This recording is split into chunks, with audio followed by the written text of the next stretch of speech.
Brian from Snowwalker Bushcraft. Today we're going to go out and make a couple shelters.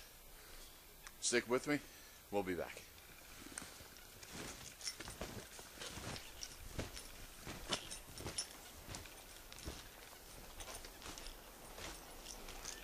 The first shelter that I'm going to build today is what's known as a Quinzee Trench.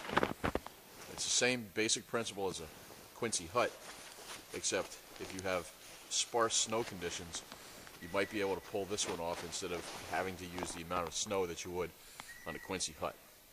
Now before we get started, I want to show you a couple of additions that I usually carry in my kit, especially if I'm dealing in the backcountry in wintertime. First thing is a pair of snowshoes. I don't like post-holing around. It burns too many calories, you work up too much of a sweat, and you don't really get as far as you want to get. The second thing that I always carry with me in the backcountry is a shovel. It's a telescoping shovel, okay? It's lightweight, it's made of aluminum, and it'll help you when you're building shelters. You don't ever want to have to be using your hands to put snow on your shelter and get your hands cold, possibly frostbitten, especially if you can't make a fire and you're getting ready to bed down for the night because you waited too long to make your shelter. Okay, that being said, what I want to do is I want to find an area that's clear of any deadfalls above my head so that when we're sleeping, we don't want a deadfall to come down and ruin our perfect night's sleep that we're not going to get because we're too cold anyway. And I want to make sure that maybe it might be a little bit elevated position, and I want to make sure that it's out of the wind. So the first thing I'm going to do is I'm going to pick my position where I want to have my shelter, and I'm going to stamp down the area in which I'm going to build it. Stick with me, we'll be back.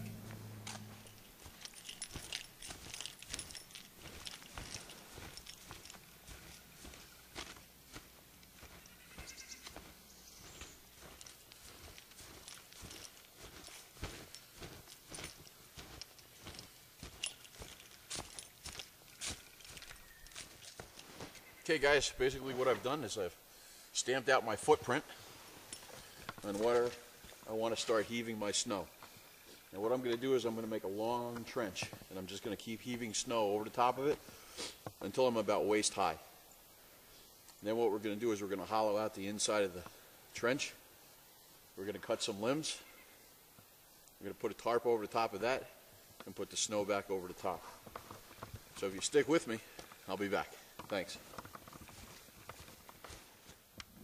Okay guys, so after about 45 minutes of shoveling, I'm almost as tall as my snowshoe, and that's a pretty good height actually. And what we're going to do is we're going to tamp down the top of it.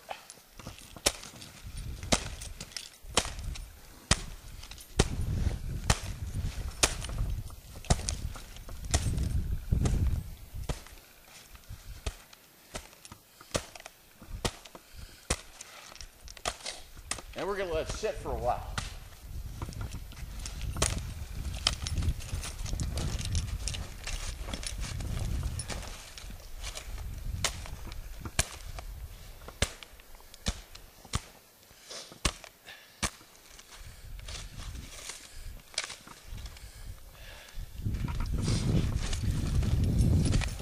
Okay, what we're going to do is we're going to let it sit and we're going to let it settle for a little while. We want the snow to start to harden and firm up a little bit.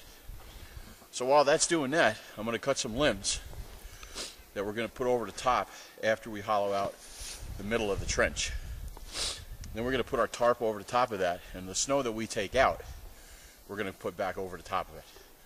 Stick with me, we'll be right back. Okay guys, Brian, I'm back.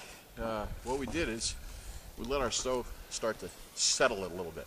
It's called sintering. So we let it compact a little bit and get a little bit harder. It's packed down for about an hour now, and I've already started. What we're going to do is we're going to hollow out the inside. Got a mound of snow here because we're going to use this for our roof. I'm going to keep hollowing this out. Then we're going to get our boughs that we cut, and we're going to put our roof on. So let me get back to shoveling.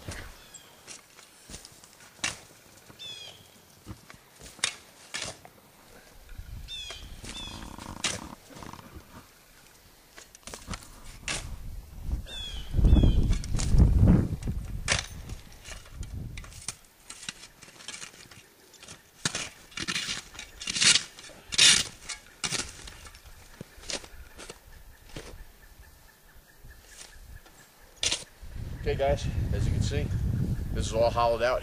Now I'm going to cut my sticks for my roof, then we're going to cover it over, and I'll show you when it's all done. Thanks. Okay guys, as you can see, put my beams across the top. Now we're going to drape our tarp over this and just pile the snow on top. Stick with me.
Okay guys, covered over our tarp. Ideally you want to cover it with at least 10 to 12 inches of snow so that you have enough thermal protection on the inside. Now in the doorway, you can accomplish a door by taking a garbage bag and filling it up with snow. Then you put it against it and it'll conform to your doorway once it settles down. You can pull that in behind you. Another thing that you can do is you can take your pack and put your pack in front of the door. A couple of nice advantages of this. It's not airtight, so you don't have to worry about carbon dioxide building up in there, so you don't have to worry about air holes. It's a little bit lower to the ground. It's a little bit snug, but you want it snug because you don't want it too big so that your body heat can't warm it up. I'm going to bring the camera down. I'm going to show you the inside of it. And usually what we would do is we would line that with pine boughs, your thermal pad, anything that you have. Again, also emergency space blanket that you can put underneath it to help you out and keep you a little bit warmer. So. Okay guys, here we are. That's the inside of our shelter. As you can see, it's just basically a little trench. It's like a box. So, but that should keep you warm enough to at least survive a night. So let me get in it and I'll show you. Okay, as you can see, I'm in. And what I would do is I would cover this over with my pack or the garbage bag. I'm snug as a bug in a rug. As a matter of fact, I think I'm going to take myself a little nap right now because I kind of deserved it. Until the next one, hey, thanks for watching. Thanks for your comments. And until the next one. Take it easy.